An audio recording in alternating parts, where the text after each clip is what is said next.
أعوذ بالله من الشيطان الرجيم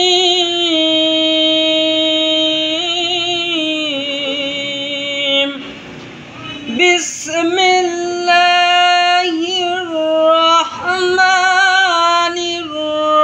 الرحيم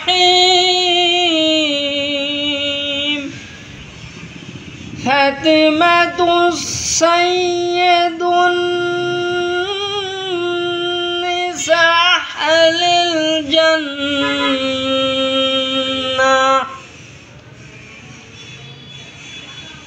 اللهم صل على سيدنا مولانا محمد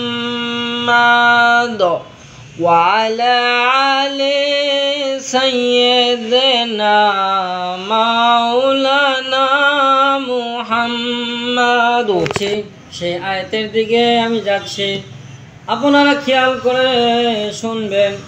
মা ফাতেমা রাদিয়াল্লাহু তাআলা আনহা তিনি হচ্ছেন আমার নবী হযরত মুহাম্মদ সাল্লাল্লাহু আলাইহি ওয়াসাল্লাম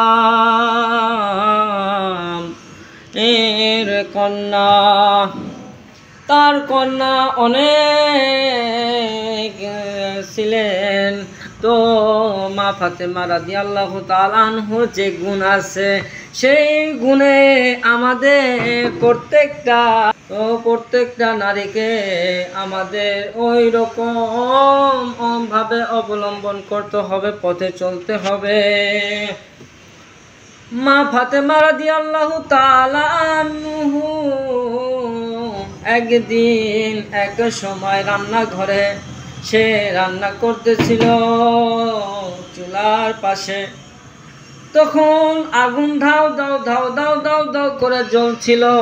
মা ফাতেমা রাদিয়াল্লাহু তাআলা আনহু আগুন ধীরে ধীরে চুলার ভিতরে যখন দেওয়ার পর সেই আগুনটা যখন জোরে জোরে জ্বলে, তখন তার মুখ ভরা এত মায়াবী চেহারা, সেই চেহারায় এই ঘাম ঝরতেছিল।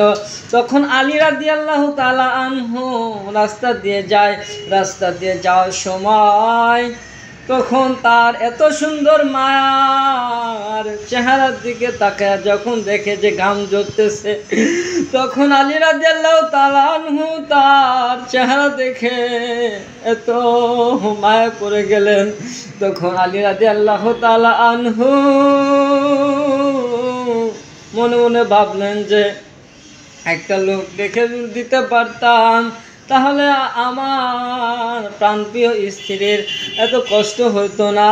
তখন তাকে ডাক দিয়ে নিয়ে তার কিছু হাতে গামছা দিয়ে মুছে দিলেন। মুছে দেওয়ার পর তখন পাশে বসে বললেন যে তুমি যদি তোমার বাবার কাছে বলতেন, আমার শ্বশুর আব্বা হযরত মুহাম্মদ সাল্লাল্লাহু আলাইহি ওয়াসাল্লামের কাছে যায়া বলতা যে বাবা আমার একটা দাসী রাইখা দাও। এই কথা তারা দুজনে পরামর্শ করলেন। পরামর্শ করার পর পাশাপাশি হওয়ার কারণে মা ফাতেমা রাদিয়াল্লাহু তাআলা আনহু চলে গেলেন তার বাবার কাছে। বাবার কাছে যাওয়ার পর বাবাকে না পেয়ে তখন আয়েশা রাদিয়াল্লাহু তাআলা আনহুকে বললেন যে মা আমার বাবা কোথায় গিয়েছে? তখন সে বলল যে এক সাইডে গেছে। এক সাইডে যাওয়ার পর তারপরে বলল যে আচ্ছা আসলে কালে আমার কথা বলিয়েন। তখন আয়েশা রাদিয়াল্লাহু তাআলা আনহু আচ্ছা বললো ঠিক আছে তাহলে বলবো নি। তারপর আমার রাসূল কারীম সাল্লাল্লাহু আলাইহি ওয়াসাল্লাম তিনি নিজে স্থিরভাবে আস্তে পৌঁছাইলেন। পৌঁছানোর পর আয়েশা রাদিয়াল্লাহু তাআলা আনহু বললেন যে হযরত ফাতেমা রাদিয়াল্লাহু তাআলা আনহা আসছিলেন আমার বাড়িতে, আমি তো বলে দিয়েছি যে আপনি আসলে আপনাকে জানাবো। ঠিক তখনই বলে দিলেন আয়েশা রাদিয়াল্লাহু তাআলা আনহু। এই কথা শুনে হযরত মুহাম্মদ সাল্লাল্লাহু আলাইহি ওয়াসাল্লাম চলে গেলেন মা ফাতেমা রাদিয়াল্লাহু তাআলা আনহুর কাছে। যা বললেন, মা গো মা, ও গো মা, তুমি কি আমাকে ডাকছো? তুমি কি আমাকে তলব করেছো? তখন বাবাকে বলল, হ্যাঁ বাবা, আমি তোমাকে ডেকেছি। আপনার মেয়ের জামাই বলতেছে আমাকে একটা দাসী রাইখা দিতে। তখন আমার নবী করিম সাল্লাল্লাহু আলাইহি ওয়াসাল্লাম বললেন, মা গো মা, এই কথা তোমার মুখ দিয়ে মানায় না মা, তোমার মুখ দিয়ে মানায় না। মা গো মা, তুমি চিন্তা করো আখিরাতের ময়দানে তুমি কি করবে, সেই কথা চিন্তা করো। তুমি আখিরাতে কামাই করতে যদি চাও তাহলে কি করতে হবে? ভাই দোস্ত বুজুর্গ, আমি এই কথাটা একটু পরে বলি। আগে একটা কথা মনে পড়ে গেল যে আপনারা যদি চান যে ইসলামের পথে আসতে, ইসলামের পথে আসবেন, আপনারা ধীরে ধীরে আসতে পারবেন। হুট কইরাও কেউ আসতে পারে না ইসলামের পথে, আমলের পথে। তো আসতে হলে আপনারা যদি খারাপ কাজ করেন, আগে তওবা করেন, তওবা করে আল্লাহর কাছে ক্ষমা চান। আল্লাহর কাছে ক্ষমা চাইলে নিশ্চিত আল্লাহ ক্ষমা করেন। আল্লাহর ভালোবাসা হচ্ছে 100 ভাগ। সে 100 ভাগের অর্ধেক অর্ধেক করে মা বাবার ভালোবাসা দিয়েছেন। সেই ভালোবাসা মা বাবা পেয়ে কত সন্তানকে আদর যত্ন করেন।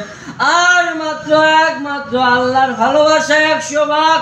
সেই 100 ভাগ ভালোবাসা কত সুমধুর হতে পারে। তাই আপনি তওবা করেন, তওবা করে আল্লাহর কাছে ক্ষমা চান। তিনি একমাত্র আল্লাহ আমাকে আপনাকে ক্ষমা করিয়া আল্লাহর কাছে নিয়ে যাবে। তো আপনি খারাপ, তাই কি হয়েছে? আপনি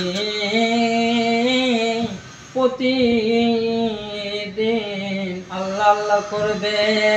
আর যে কথা বলতে চেয়েছিলাম যে মা, তোমার ওই মুখে এই কথা মানায় না, তুমি একটা কাজ করো। তুমি ঘুমানোর সময় রাত্রিবেলায় 33 বার সুবহানাল্লাহ, 33 বার আলহামদুলিল্লাহ, 33 বার আল্লাহ আল্লাহ ইলাহা ইল্লাল্লাহ, আর 34 বার আল্লাহু আকবার। এই 4টা আমল তুমি যদি করতে পারো মা, তোমার আখিরাত আর এই দুনিয়ায় তোমার কেউ ঠেকাতে পারবে না। তোমার দুনিয়া আখিরাতে টেনশন করতে হবে না।